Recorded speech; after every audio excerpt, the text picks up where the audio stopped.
नमस्कार, मेरा नाम आलोक है। आप लाइव टीज देख रहे हैं। बिहार बिग डिबेट में आपका बहुत स्वागत है। आज हमारे साथ वरिष्ठ पत्रकार रवि उपाध्याय जी हैं, सुमित शशांक जी हैं, बीजेपी के प्रवक्ता, और मुद्दा है आज बिहार के उपचुनाव से जुड़ा हुआ।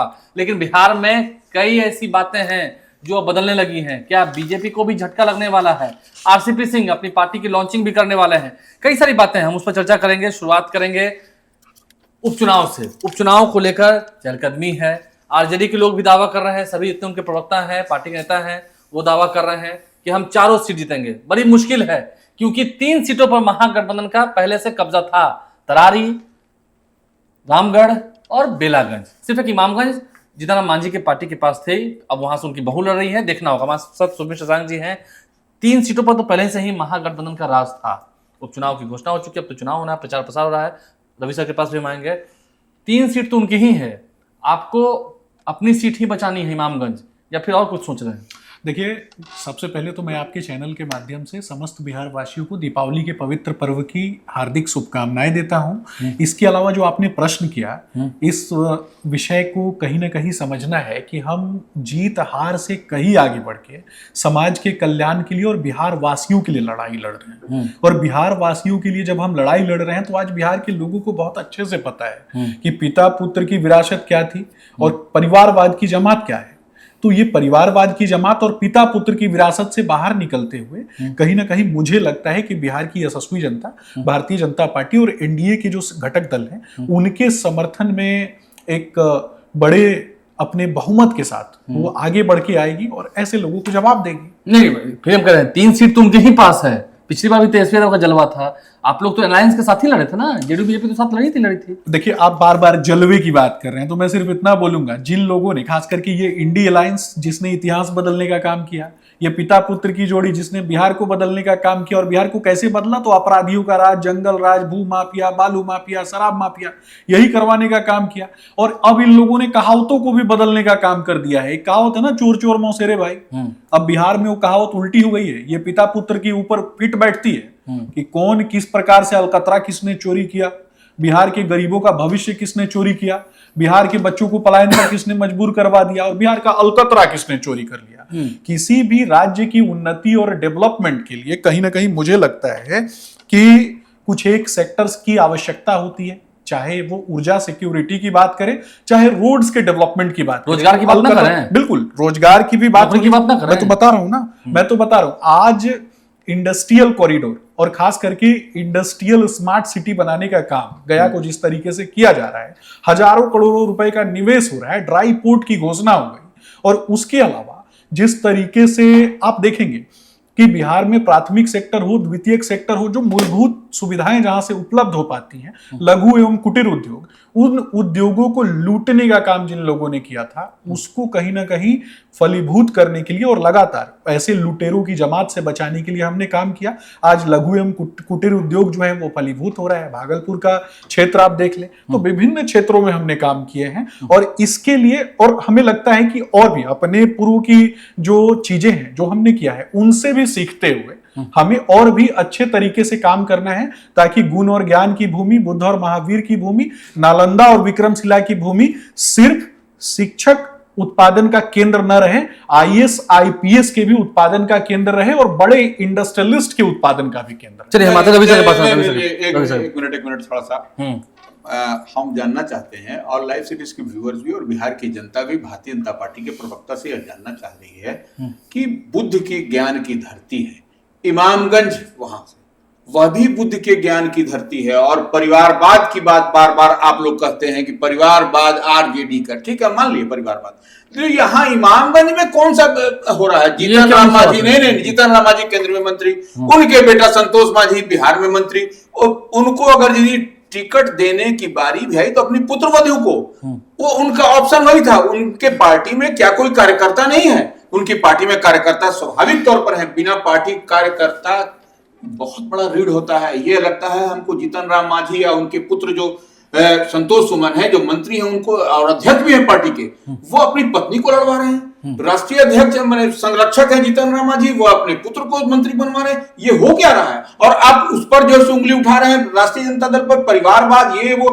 अब देखिए, सबसे बड़ी बात है कि भगवान बुद्ध की धरती से आते हैं, गया से वही हम कह रहे हैं। और ये बुद्ध की, अभी आप कह रहे थे कि बुद्ध की ज्ञान का धरती और ये वो सब चीज ठीक है, लेकिन यह भगवान बुद्ध, उनको लगता है ज्ञान देने में कुछ कमी कर दी है। सिर्फ उधर ही कमी है, आप लोगों की तरफ नहीं है। देखिए आलोक जी, मुझे लगता है कि मुझे इस विषय पे स्पष्टीकरण देना चाहिए। दीजिए। और मुझे ये भी लगता है कि भारतीय जनता पार्टी के प्रवक्ता होने के नाते मुझे पार्टी के विषय में बात करना जो है वो ज्यादा सही था, लेकिन आपने एनडीए गठबंधन के विषय में, नहीं हम कंपेयर तो करेंगे ना। तो मैं बता रहा हूँ, आप बोल रहे हैं आई एम द बेस्ट, तो कैसे बेस्ट आप बताइए। नहीं, मैं बता रहा हूं इस विषय पे, मैं बता रहा हूं मेरा स्पष्ट रूप से मानना है कि जिस तरीके से खास करके बुद्ध और महावीर की धरती की बात होती है, गुण और ज्ञान की बात होती है, नालंदा और विक्रमशिला की बात होती है, जिस समाज से वो के अंतर्गत वो आते हैं, और जो गठबंधन हमने जो नैसर्गिक गठबंधन किया है, आप देखेंगे कि आए दिन लालू परिवार के द्वारा किस तरीके से उनके खिलाफ टीका टिप्पणी होती थी, किस प्रकार से आपत्तिजनक शब्द कहे जाते थे, तेजस्वी जी के द्वारा भी आपत्तिजनक शब्द कहे गए, किस तरीके की बातें हुई। और आज एक समाज का व्यक्ति जब आगे निकल करके, जब और खास करके जितन राम मांझी जी के विषय में मैं बहुत ही गंभीरता पूर्वक कहना चाहूंगा कि जब आदरणीय प्रधानमंत्री नरेंद्र मोदी जी ने जब उनको एमएसएमई मंत्रालय दिया, लघु एवं कुटीर उद्योगों से संबंधित मंत्रालय जब प्रदान किया, तो उन्होंने पहले भी कहा कि आदरणीय प्रधानमंत्री जी ने कहा कि मैं अपने सपनों का मंत्रालय आपको दे रहा हूं। यानी एक ऐसा व्यक्ति जो अंतिम पायदान पे बैठे हुए व्यक्ति का प्रतिनिधित्व करता है, और उस व्यक्ति को, अंतिम पायदान पे बैठे हुए व्यक्ति को आगे बढ़ाने के लिए प्रतिनिधित्व प्राप्त होता है, और वो व्यक्ति अगर उस दिशा में काम करता है, तो कलेजे पे सांप किसके लौटते हैं? लालू जी के, कि लालू जी के सुपुत्र के।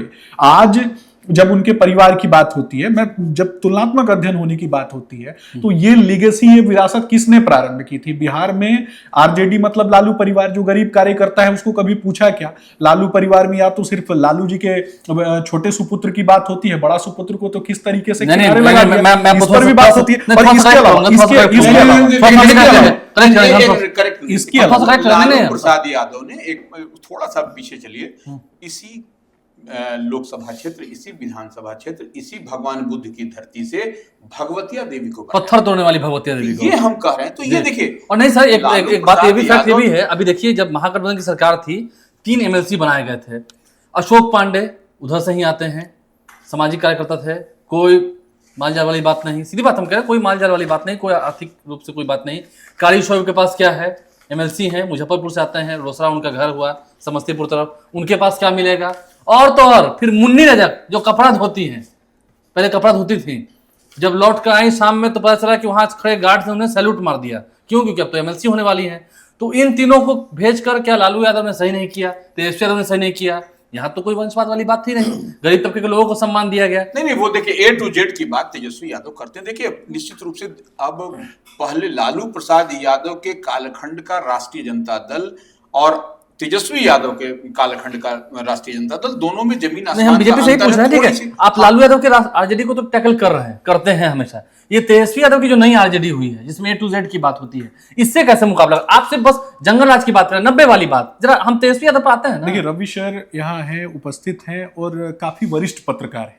मुझे लगता है कि पत्रकारिता जगत में प्रत्येक व्यक्ति जो है वो इनका सम्मान करता है, और मुझे कहीं ना कहीं रवि सर को काउंटर करना पड़ रहा है और बताना भी पड़ रहा है। मैं सिर्फ इतना कहूंगा कि ये जो लेगेसी और जो विरासत, लालू जी की लेगेसी विरासत तेजस्वी जी को प्राप्त हुई है, ये विरासत क्या है? ये चोरी की विरासत है। जिस तरीके से चोरी करके, और खास करके चोरी की विरासत जो इनको प्राप्त हुई, इन्होंने लगातार स्ट्रेटेजिकली क्या किया? झूठ बोलो, जोर से बोलो, बार बार बोलो, झूठा भ्रम फैलाओ, ये समाज में एक तरीके से प्रायोजित तरीके से इन्होंने कर दिया। आज ये बार बार विरोध करते हैं कि शराबबंदी का विरोध करते हैं, और सबसे ज्यादा चंदा लेने का काम उन्हीं शराब कंपनियों से किया जाता है, ताकि कभी गलती से सत्ता में आ जाए तो शराब कंपनियों को धड़ल्ले से सुविधाएं मुहैया कराई जाए, और सरकार के माध्यम से पूरे राज्य को कहीं ना कहीं शराबियों का गढ़ बना दिया जाए। कभी तेजस्वी जी के साथ अगर इंटरव्यू होता है किसी भी पत्रकार का, तो विकास के जो मूलभूत मुद्दे हैं, उन मुद्दों पे किस तरीके से इंप्लीमेंटेशन होगा ये बात नहीं करते।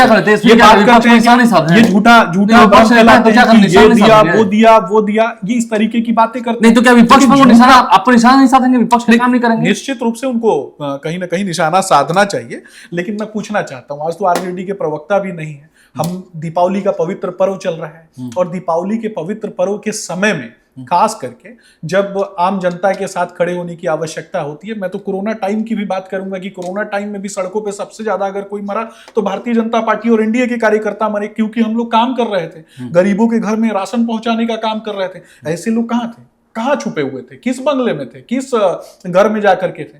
तो कहीं ना कहीं मुझे ऐसी चीजों आप पता है कि जिम्मेदारी नहीं निभाते हैं आरजेडी, जिम्मेदारी, क्योंकि आप तो बीजेपी के हैं तो बोलेंगे खिलाफ। देखिए मैं बहुत ही जिम्मेदारी पूर्वक कहूंगा कि दो शब्द है, एक कुख्यात होना, दूसरा विख्यात होना। तो ये पूरा का पूरा जो विरासत है ना इनको प्राप्त हुआ है वो कुख्यात है, ये विख्यात नहीं है। पुराने जमाने में 1947 के बाद जब देश की आजादी होती है और भारतवर्ष के अंतर्गत आने वाले जो विभिन्न नेतागण हैं वो विख्यात होने की कोशिश करते थे अपने सामाजिक कामों को करके और सामाजिक दायित्वों का निर्वहन करके। लेकिन ये परिवार जो है खास करके जो जिन लोगों की संलिप्तता रही और राजद के जो बड़े नेतागण हैं, तो ये विख्यात होने में कहीं ना कहीं अपना बड़प्पन। नहीं, रवि सर के पास आएंगे। कुख्यात विख्यात की बात हो रही है, काम पर बात होनी चाहिए ना, उपचुनाव है। अब देखिए, अब कल की बात ले लीजिए, कल आरसीपी सिंह अपनी पार्टी लॉन्च करने वाले हैं तो अभी बीजेपी के साथ, क्या कार्रवाई करेंगे लोग? पूछिए सर। देखिए उन्होंने पहले ही कहा था, मैं थोड़ा सा करेक्ट करना चाहूंगा रवि सर, उन्होंने पहले ही कहा था, उनका एक बयान में सुन रहा था, उन्होंने कहा कि मैंने सदस्यता का रिन्यूअल नहीं कराया है। तो अगर उन्होंने सदस्यता का रिन्यूअल नहीं कराया है तो जो उन्होंने कहा है मैं उनके ही शब्दों को कोट कर रहा हूं। प्रत्येक व्यक्ति की अपनी इच्छा होती है, प्रत्येक यानी कि वो बीजेपी के नहीं है जैसा उन्होंने कहा है। उन्होंने कहा कि मैंने जैसा उनके माध्यम से मैंने सुना है और सबने सुना है, तो ये जो उन्होंने कोट किया है वो बातें मैंने, तो यानी कि वो बीजेपी के साथ नहीं है। मैं उन्होंने जो कोट किया, उन्होंने कहा है तो इस हिसाब से वो बीजेपी के साथ नहीं है। निश्चित रूप से अगर उन्होंने कहा है, जब उन्होंने स्वयं ही अपनी बातों को रख दिया है तो उस पर प्रतिक्रिया देना ये मेरा मान है कि वो बीजेपी के साथ नहीं। अब ये इनसे प्रतिक्रिया लेने की बात नहीं है। देखिए अब कल वह निश्चित रूप से कल वो अपनी पार्टी का ऐलान करेंगे, पार्टी का नाम भी बताएंगे, घोषणा भी करेंगे कि नई पार्टी बना दी है। जिस तरीके से उनको कोई जिम्मेवारी भारतीय जनता पार्टी में नहीं सौंपी गई, यह तो स्पष्ट है। तमाम लोकसभा के चुनाव हुए, कहीं पर दिखाई पड़े आरसीपी, कहीं नहीं दिखाई पड़े। ठंडे बस्ते में डाल दिया क्या? अभी भी ना कोई राज्यसभा लोकसभा कहीं नहीं। राज्यसभा लोकसभा तो छोड़ दीजिए, अन्य जगहों पर भी उनका चुनाव प्रचार में स्टार प्रचारकों की सूची में भी हमको नहीं लगता है उनका नाम होगा। तो ऐसी परिस्थिति में वो क्या करेंगे? क्या वह ठंडे बस्ते में बंद होने के लिए तो नहीं आए हैं, साथ में थे, राजनीति करते हैं। और देखिए वो बात होती है, एनडीए की बात होती है, तो जब भी बात होती है तो लॉकुस कॉम्बिनेशन की बात होती है। उसी को देख करके स्ट्रेटेजिकल मूव भी हर पार्टी, भारतीय जनता पार्टी हो, जदयू हो, जो भी हो, आरएलएम हो, सब लोग उसी पर फोकस्ड है और उसी को आपने दरकिनार कर दिया, ठंडे बस्ते में लॉक बंद कर दिया। तो निश्चित रूप से जो आदमी कभी अपनी पार्टी का राष्ट्रीय अध्यक्ष था, संगठन महामंत्री था, उसको आपने बंद कर दिया। तो यह एक स्ट्रेटेजिकल मूव भी दिखाई पड़ता है कि कहीं ना कहीं वैसे कद्दावर नेताओं को एक ठंडे बस्ते में बंद कर दिया जाए, सो दैट कि अब कोई इस तरीके की बात भी ना करे, कोई इस तरह की बात ना करे। हम जरा आएंगे आपके क्या है, ऐसा क्यों होता है? हम जरा आप पर आरोप लगाते हैं आपकी पार्टी पर, आप जिसे चाहे जब इस्तेमाल कर लेते हैं। चिराग पासवान उस वक्त हनुमान कहते रहे, उस वक्त हनुमान याद नहीं आया। बंगला भी खाली करा दिया, ठीक है, जदयू तो आज भी मानती है कि छल किया गया था जो है, लेकिन अब छल नहीं करेंगे। नीतीश कुमार भी कहते हैं कि इधर ही रहेंगे। पशुपति पास अलग हो गए, कैसे हुए? बिना बीजेपी के राजामंदी के तो नहीं हुए होंगे। केंद्रीय मंत्री बनाए गए, बिना बीजेपी के राजामंदी के नहीं बनाए हुए होंगे। ठीक है, अब आजकल पशुपति पास का हाल क्या है सब जान रहे हैं। आरसीपी सिंह को फिर आप लेके आए, एक मिनट का हाल क्या है? इसी में हम जोड़ देते हैं। देखिए ऐसा है कि चिराग पासवान के साथ पिछले दिनों क्या हुआ था, उनको किस किस परिस्थिति का सामना करना पड़ा, अंतोगत्वा घर से सामान फेंक दिया था, वही सामान को भी निकाल करके बाहर फेंक दिया गया। वही स्थिति कमोबेश पशुपति कुमार पारस, जो रामविलास पासवान, जो कभी कहा जाता है कि दूसरे अंबेडकर के पुत्र के साथ क्या किया गया, दूसरे अंबेडकर के भाई के साथ क्या किया जा रहा है, उनको भी मकान खाली करने का नौबत हो गया है, उनको भी मकान खाली कर दिया जा रहा है, कहीं पर उनको जगह नहीं। बीच में आ गए हैं, समय मिला। अब ये देखिए समझने वाली बात है कि भारतीय जनता पार्टी जो कहती है सबका साथ, सबका विकास, सबका विश्वास, तो यहां पर तो हमको लगता है कुछ न कुछ झोल झाल दिखाई पड़ता है। क्यों दिखाई पड़ता है? क्योंकि ये दलित समाज से आप ही पर आ रहे हैं, क्योंकि तो जो लोग आपके साथ जाते हैं आप लोग उन्हें बर्बाद करते हैं। आरसीपी सिंह के साथ आप लोगों ने क्या किया, ले गए, फिर नीतीश कुमार उधर चले गए, तो महत्वता खत्म। देखिए मुझे लगता है कि बहुत बड़े शब्द जाल में चीजों को परोसने से चीजें जो है सही नहीं, आप बताएं आपने ये कितना मुझे न्याय लगता किया है आपकी पार्टी कि शब्दों को बहुत ही अच्छे तरीके से परोस देने से जरूरी नहीं कि जो चीजें जो अंदर खाने हो रही हैं वही चीजें जो हैं प्रत्येक व्यक्ति के द्वारा बाहर बताई जा रही हैं। मेरा स्पष्ट रूप से मानना है कि एनडीए के विषय में जो जानकारी मुझे है, मेरा स्पष्ट रूप से मानना है कि सबका विकास, सबका प्रयास और सबकी उन्नति, तरक्की और उत्थान के लिए हम काम कहाँ करते हैं। जो आपको आपके पास आता मैं है वही सब कुछ छोड़ छाड़ के आप उन्हें कहाँ मैं बनाते वही हैं? बता रहा हूँ। चीजें और परिस्थितियां जो हैं वो स्पष्ट रूप से सभी लोगों के सामने थी। हमने खास करके भारतीय जनता पार्टी का एकमात्र उद्देश्य ये होता है कि अगर कार्यकर्ताओं के विषय में मैं बात करूंगा, अगर समाज के विषय में बात होती है तो मैंने पहले ही बता दिया है कि समाज के अंतिम पायदान पर बैठे हुए व्यक्ति के सपनों को जीवंत करने की लड़ाई भारतीय जनता पार्टी लड़ती है। और कार्यकर्ता based party Bharatiya Janata party है, जहां प्रति कोई भी कार्यकर्ता कभी भी किसी भी पद पे जा सकता है। कोई भी कार्यकर्ता चाहे वो प्रधानमंत्री बन सकता है, चाहे राष्ट्रपति बन सकता है। आज देश में जो हमारी जो यशस्वी राष्ट्रपति हैं, उन्होंने भी कभी नहीं सोचा कि वो राष्ट्रपति बनेंगे, और इसके पहले भी जो राष्ट्रपति थे उन्होंने भी नहीं सोचा। आदरणीय प्रधानमंत्री नरेंद्र मोदी जी ने भी कभी नहीं सोचा कि वो प्रधानमंत्री बनेंगे। तो ये संगठनात्मक पार्टी है, हम संगठन से चलते हैं और अपने साथ जो भी हमारे गठबंधन धर्म के अंतर्गत आने वाले जो नेता हैं और जो भी पार्टियां हैं उनके साथ हमारा नैसर्गिक गठबंधन है। इस कारण से कहीं ना कहीं इंडी अलायंस के लोग, जिसमें मुलायम परिवार है, लालू परिवार है, मुफ्ती परिवार है, स्टालिन परिवार है और भी बहुत सारे आपने क्या किया? जो लोगों को आप लेकर आते हैं उनको आपने क्या किया, क्या बना दिया? आरोप प्रत्यारोप तो आप जस्टिफाई कीजिए ना कि हाँ इन पार्टी को छोड़ के हमारे क्या है तो ये बने। मैं बता रहा हूं ना, जब कभी भी भारतीय जनता पार्टी में कोई दूसरी पार्टी से आने वाले बड़े नेता जो हैं वो शामिल होते हैं, निश्चित रूप से उनका सम्मान जिस पार्टी में वो पहले थे या फिर जिस कद पे थे उसी प्रकार से रहता है। पद की अभिलाषा लेकर के कोई भी व्यक्ति भारतीय जनता पार्टी में नहीं आता। ये हमारे राष्ट्रीय अध्यक्ष ने कहा है कि पद की अभिलाषा के लिए पद का प्रलोभन देके ना हम किसी को ज्वाइन कराते हैं, ना किसी व्यक्ति को कभी ज्वाइन कराएंगे। पद से कहीं आगे बढ़ के राष्ट्र सेवा, समाज सेवा और अंतिम पायदान पे बैठे हुए व्यक्ति के सपनों को निश्चित रूप से अभी तक तो सामने दिखाई दे रहा है। जो चीजें निश्चित रूप से आदरणीय पशुपति पारस जी का सम्मान हम सभी करते हैं, और जो चीजें निकल करके आजकल आप देख पा रहे होंगे या फिर जिस तरीके से चीजों को परोसा जा रहा है, तो उससे कहीं ना कहीं मुझे लगता है कि ऐसी चीजों पे टीका टिप्पणी से बचना चाहिए। खास करके जब इंडी अलायंस के अंतर्गत आने वाले जो विभिन्न दल हैं वो खुद ही एक दूसरे के साथ गले मिलते हैं और पीठ में खंजर मारने का काम करते हैं। नहीं, एक बात हम देखिए एक बात हम बताना चाह रहे हैं। ये बोल रहे हैं कि इस तरह से परोसा जा रहा है, ये किया जा रहा है। आप ये ऑन रिकॉर्ड है, क्लिपिंग है। विजय चौधरी जदयू के वरिष्ठ नेता हैं, नीतीश कैबिनेट में मिनिस्टर हैं। वह जो है सो क्या कहा, उन्होंने कहा कि एनडीए के 5 घटक दल हैं, Bharatiya Janata party, Janata Dal United, Hindustani Awam Morcha, RLM और लोक जनशक्ति पार्टी रामविलास, ये 5 ही एनडीए की बैठक में शामिल हुए। छठा जो है सो राष्ट्रीय लोजपा, जो पशुपति कुमार पारस, कहीं उन्होंने जिक्र नहीं किया, नाम ही नहीं लिया। तो अब इसको परोसने वाली बात हम नहीं कर रहे, हम ऑन रिकॉर्ड बात कर रहे हैं जो क्या कहा। तो इसका मतलब लग रहा है उनको ठंडे बस्ती में डाल दिया, जिस तरह से आरसीपी को डाला, जिस तरीके से पहले चिराग पासवान को डाला गया था, और उस तरह से उनको। तो फिर लोग आपके यहाँ जाएंगे क्यों? देखिए आलोक जी, मुझे नहीं लगता है कि ये, तो आप बताइए ना, 1-2 उदाहरण दीजिए ना भाई। उदाहरण दीजिए। मेरे पास बहुत से उदाहरण हैं। मुझे ऐसा नहीं लगता है कि ये चर्चा का विषय है। मुझे लगता है अब आप सिर्फ एक कह देंगे कि रामकृपाल यादव को लेकर केंद्रीय मंत्री बना दिया। बिल्कुल, केंद्रीय मंत्री तो बनाया ना, केंद्रीय मंत्री बनाया, और इसके अलावा विभिन्न आदरणीय पशुपति पारस जी भी मंत्री बने। तो जब वो मंत्री बने, जब उनकी जरूरत थी तब उनको मंत्री बनाया। देखिए मैं सिर्फ इतना, जब उन्होंने पार्टी तोड़ी तब उनको मंत्री बनाया। मैं सिर्फ इतना कहूंगा कि उस समय हम बहुमत में थे, और हमारी सरकार, केंद्र में जो हमारी सरकार है वो बहुमत के साथ साथ एक बड़े बहुमत में थी, और बड़े बहुमत में रहते हुए भी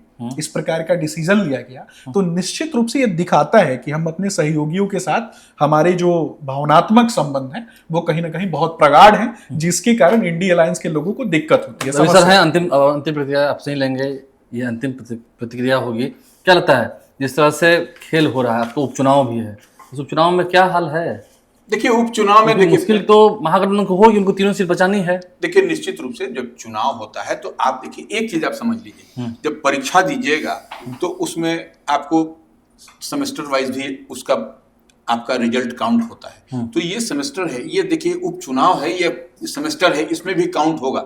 और देखिए, निश्चित रूप से इंडिया ब्लॉक महागठबंधन के पास में 3 सीट है, उसको प्रयास तो करना पड़ेगा, क्योंकि 2025 में चुनाव है। तो जो दिखाई पड़ रहा है, लड़ाई कांटे की है।